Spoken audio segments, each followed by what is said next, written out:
Finally, Julia and George take the pictures to the ring where there's room to see them all.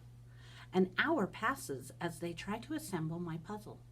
Ruby's awake now, and she and Bob and I watch. Ivan, Ruby says, is that a picture of me? Yes, I say proudly. Where am I supposed to be? That's a zoo, Ruby. See the walls and the grass and the people looking at you? Ruby squints. Who are all those other elephants? You haven't met them, I say. Yet, it's a very nice zoo, Ruby says with an approving nod. Bob nudges me with his cold nose. It is indeed. In the ring, Julia pumps her fist in the air. Yes, she cries. I told you, Dad. There it is. H-O-M-E. Home. George gazes at the letters. He spins around to look at me. Maybe it's just a coincidence, Jules. You know, a once in a trillion kind of thing. Like that old saying about the chimp and the typewriter. Give him long enough and he'll write a novel. I make a grumbling noise, as if a chimp could write a letter, let alone a book. Then how do you explain the rest of it? Julie demands. The picture of Ruby in the zoo. How do you know it's a zoo? George asks. See the circle on the gate? There's a red giraffe in it. George squints and tilts his head. Are you sure that's a giraffe? I was thinking more along the lines of a deformed cat. It's the logo for the zoo, Dad. It's on all their signs. Explain that. George gives her a helpless smile. I can't begin to. I'm just saying there has to be a logical explanation. Look how big this is. Julia puts the last piece of Ruby's right ear into place.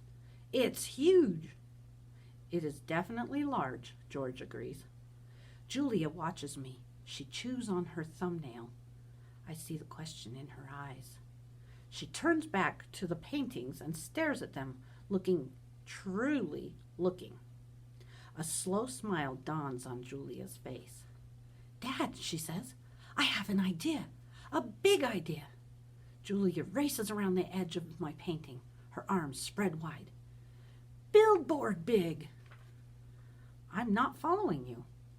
I think this is meant to be on a billboard. That's what Ivan wants. George crosses his arms over his chest. What Ivan wants, he repeats slowly. And you know this because you two have been chatting? Because I'm an artist and he's an artist. Uh-huh, says George. Julia clasps her hands together. Come on, Dad. I'm begging you. George shakes his head. No, I'm not doing that. No billboard. No way. I'll get the ladder, Julia says. You get the glue. I know it's dark out, but the billboard's lit. Mac'll fire me, Jules. Julia considers. But think of the publicity, Dad. Everybody would know about Ruby. You want me to put up a sign that shows Ruby in a zoo with the word home on it in giant letters? George gestures toward my pictures. A sign, incidentally, that just happens to have been made by a gorilla? Exactly. And you want me to do it without Mac's permission? George asks. Exactly. No, George says. No way. Julia goes to the edge of the ring. Careful not to step on any of my paintings. She picks up Mac's claw stick. She walks back and hands it to her father. George runs a finger along the blade. She's just a baby, Dad. Don't you want to help her? But how would it help, Jules? Even if lots of people see Ivan's sign, it doesn't mean anything's going to change. I'm not exactly sure yet, Julia shakes her head. Maybe people will see the sign and they'll know this isn't where Ruby belongs. Maybe they'll want to help too. George sighs. He looks at Ruby. She waves her trunk. It's a matter of principle, Dad. Principale.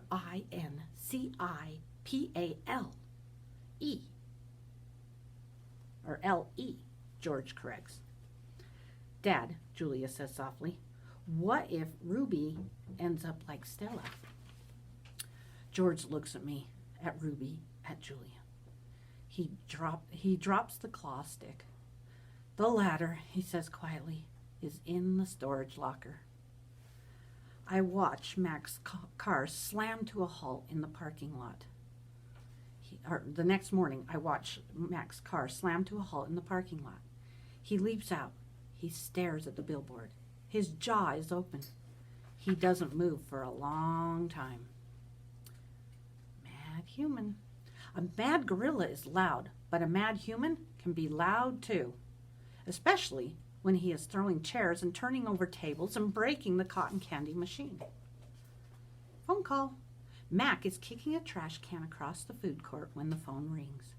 He answers it, red-faced and sweating. What the? He demands. He glares at me. I don't know what you're, he starts to say, but then he stops to listen. Who? Julia who? He asks. Oh, sure, George's kid. She's the one who called you? More talking, with the phone to his ear, Mac comes closer to my cage, eyeing me suspiciously. Yeah, he says. He paints. Sure. We've been selling his art for quite a while now. There's another long pause. Yeah, absolutely. It was my idea. Mac nods. A smile starts at the corners of his mouth. Photos? No problem. You want to see him in action? Come on down, have a look. We're open 365 days a year. Can't miss us. We're right off I-95. Mac picks up the overturned trash can. Yeah, I think he'll be adding more pictures. It's what do you call it? A work in progress.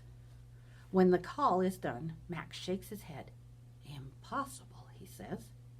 An hour later, a man with a camera comes to take my picture. He is from the local paper, the one Julia called. How about you take one of me with the elephant? Max suggests.